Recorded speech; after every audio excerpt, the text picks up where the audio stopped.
அனைவருக்கும் வணக்கம்.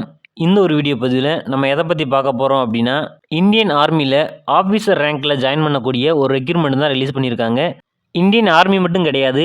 Navy, air force அப்படின்னு முப்படைகளிலும் அதிகாரியாக சேர்வதற்கான ஒரு நோட்டிஃபிகேஷன் தான் ரிலீஸ் பண்ணியிருக்காங்க.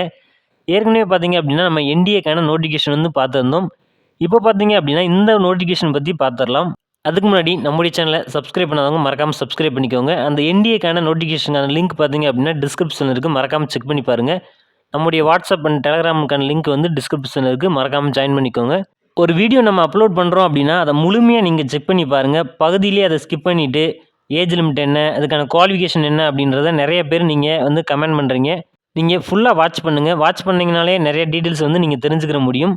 அவங்க நோட்டிஃபிகேஷனில் கொடுத்துருக்கக்கூடிய அனைத்து தகவலுமே நம்ம வந்து வீடியோவில் நம்ம கொடுத்துருவோம். இந்த நோட்டிஃபிகேஷன் பார்த்தீங்க அப்படின்னா யூபிஎஸ்சி, அதாவது யூனியன் பப்ளிக் சர்வீஸ் கமிஷன்லேருந்து CDS combined defence service examination 2025க்கான ஒரு நோட்டிஃபிகேஷனை தான் ரிலீஸ் பண்ணியிருக்காங்க. இதில் பார்த்தீங்க அப்படின்னா எஸ்எஸ்சி உமன் நான் டெக்னிக்கல் கோர்ஸுக்கான நோட்டிஃபிகேஷன் இன்க்ளூட் பண்ணியிருக்காங்க. நேஷ்னாலிட்டியை பொறுத்த வரைக்கும் இந்தியனாக இருக்கணும் அப்படின்னு சொல்லியிருக்காங்க. நம்ம இந்தியன் தான், அதனால் எந்த விதமான பிரச்சனையும் கிடையாது. அதே மாதிரி இதுக்கு யார் எலிஜிபிள் அப்படின்னா அன்மேரிடு கேண்டிடேட் மட்டும்தான் இதுக்கு எலிஜிபிள் அப்படின்னு சொல்லியிருக்காங்க. அதாவது திருமணமாகாத ஆண்கள் மற்றும் பெண்கள் தான் இதுக்கு விண்ணப்பிக்க முடியும். நெக்ஸ்ட் பார்த்தீங்க அப்படின்னா வேகன்சி டீட்டெயில்ஸை பொறுத்த வரைக்கும் எங்கேருந்து ரிலீஸ் பண்ணியிருக்காங்க அப்படின்றத பார்க்கலாம். எவ்வளோ வேகன்சி கொடுத்துருக்காங்க அப்படின்றத பார்க்கலாம்.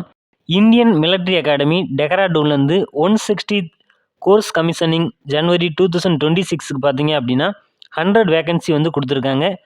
இந்த 100 வேகன்சியில் பார்த்தீங்க அப்படின்னா 13 வேகன்சி பார்த்தீங்க அப்படின்னா என்சிசி சி சர்டிஃபிகேட் ஹோல்டருக்கு அப்படின்னு சொல்லியிருக்காங்க. அடுத்ததாக பார்த்தீங்க அப்படின்னா இந்தியன் நேவல் அகாடமி இளமேலா, இதுலேருந்து பார்த்தீங்க அப்படின்னா ஜனவரி 2026க்கான executive branch general service hydro, அங்கேருந்து பார்த்தீங்க அப்படின்னா 32 வேகன்சி வந்து கொடுத்துருக்காங்க.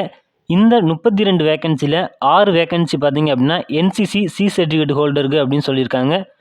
மூன்றாவதாக பார்த்தீங்க அப்படின்னா air force academy Hyderabad free flying training course commissioning ஜனவரி 2026 பார்த்தீங்க அப்படின்னா 32 வேகன்சி வந்து கொடுத்துருக்காங்க. இந்த 32 வேகன்சியில் என்சிசி ஸ்பெஷல் என்ட்ரிக்கு பார்த்தீங்க அப்படின்னா 3 வேகன்சி வந்து கொடுத்துருக்காங்க.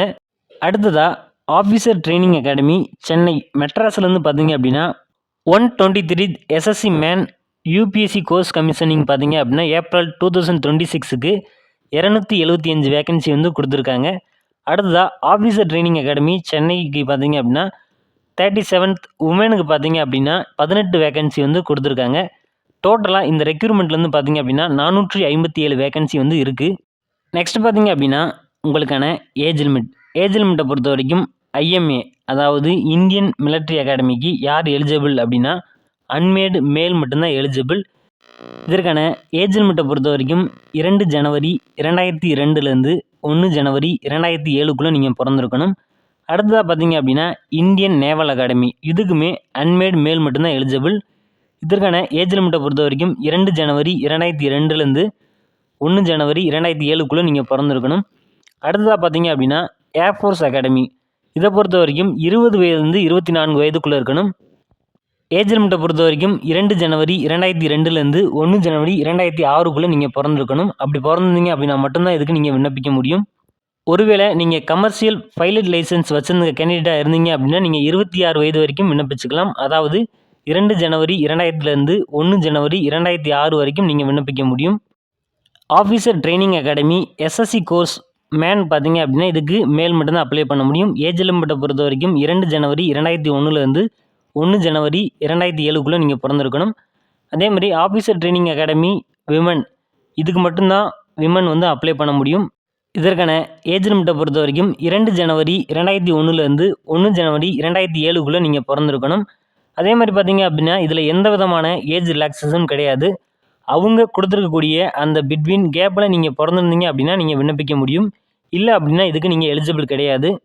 நெக்ஸ்ட் பார்த்தீங்க அப்படின்னா எஜுகேஷன் குவாலிஃபிகேஷனை பொறுத்த வரைக்கும் இந்த ஐஎம்ஏ, அதாவது Indian military academy and officer training academy, இந்த இரண்டுக்குமே பார்த்தீங்க அப்படின்னா நீங்கள் டிகிரி, ஏதாச்சும் ஒரு டிகிரி வந்து ஏதாவது யூனிவர்சிட்டி அல்லது நீங்கள் இன்ஸ்டியூட்டில் நீங்கள் கம்ப்ளீட் பண்ணியிருந்தீங்க அப்படின்னா இதுக்கு எலிஜிபிள். இரண்டாவதாக பார்த்தீங்க அப்படின்னா இந்தியன் நேவல் அகாடமி, இந்த இதுக்கு பார்த்தீங்க அப்படின்னா நீங்கள் டிகிரி வந்து இன்ஜினியரிங்கில் கம்ப்ளீட் பண்ணியிருக்கணும். அப்படி கம்ப்ளீட் பண்ணியிருந்தீங்க அப்படின்னா மட்டும்தான் இதுக்கு நீங்கள் எலிஜிபிள். அடுத்ததாக பார்த்தீங்க அப்படின்னா ஏர்ஃபோர்ஸ் அகாடமி, இதுக்கு பார்த்தீங்க அப்படின்னா நீங்கள் வந்து டிகிரி வந்து கம்ப்ளீட் பண்ணியிருக்கணும். நீங்கள் 10th + 12th வந்து சிஸ்டமேட்டிக்கில் படிச்சிருக்கணும். அந்த 12th பார்த்தீங்க அப்படின்னா ஃபிசிக்ஸ், மேத்தமெட்டிக்ஸ் சப்ஜெக்டில் எடுத்து படிச்சிருக்கணும். இல்லை அப்படின்னா பேச்சுலர் ஆஃப் இன்ஜினியரிங் நீங்கள் கம்ப்ளீட் பண்ணியிருந்தாலும் இதுக்கு எலிஜிபிள் தான். இந்த ரெக்ரூட்மெண்ட்டுக்கு பார்த்தீங்க அப்படின்னா நீங்கள் டிகிரி முடித்தவங்க மட்டும்தான் நீங்கள் அப்ளை பண்ண முடியும். நெக்ஸ்ட் பார்த்தீங்க அப்படின்னா உங்களுடைய செலெக்ஷன் ப்ராசஸில் ஃபஸ்ட்டாக இருக்கக்கூடியது உங்களுடைய ரிட்டன் எக்ஸாமினேஷன். இந்த ரிட்டன் எக்ஸாமினேஷன் பார்த்தீங்க அப்படின்னா Indian military academy, Indian naval academy, air force academy இந்த மூன்றுக்குமே பார்த்தீங்க அப்படின்னா சப்ஜெக்டை பொறுத்த வரைக்கும் English, general knowledge, elementary mathematics இதான் உங்களுக்கான சப்ஜெக்ட். இந்த 3 சப்ஜெக்ட்டுமே பார்த்தீங்க அப்படின்னா ஒவ்வொன்றும் தனித்தனியாக 100 மதிப்பெண்களுக்கு உங்களுடைய தேர்வு வந்து நடைபெறும்.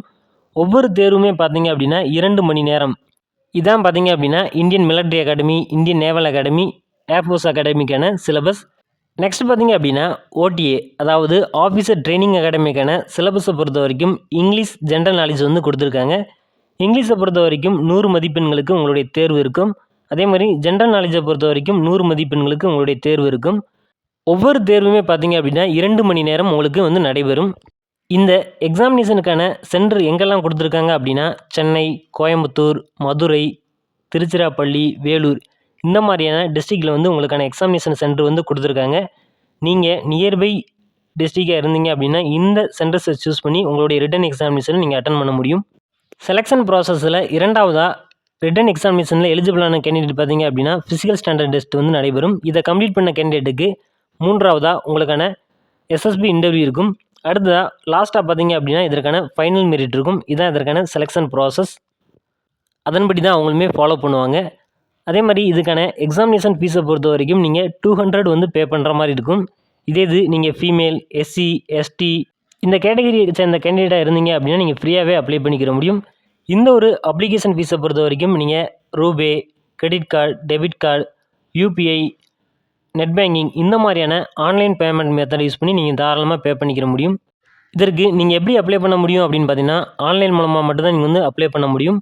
அவங்களுடைய அஃபீஷியல் வெப்சைட்டை பொறுத்த வரைக்கும் https://upsc.gov.in அப்படின்றத அவங்களுடைய அஃபீஷியல் வெப்சைட்.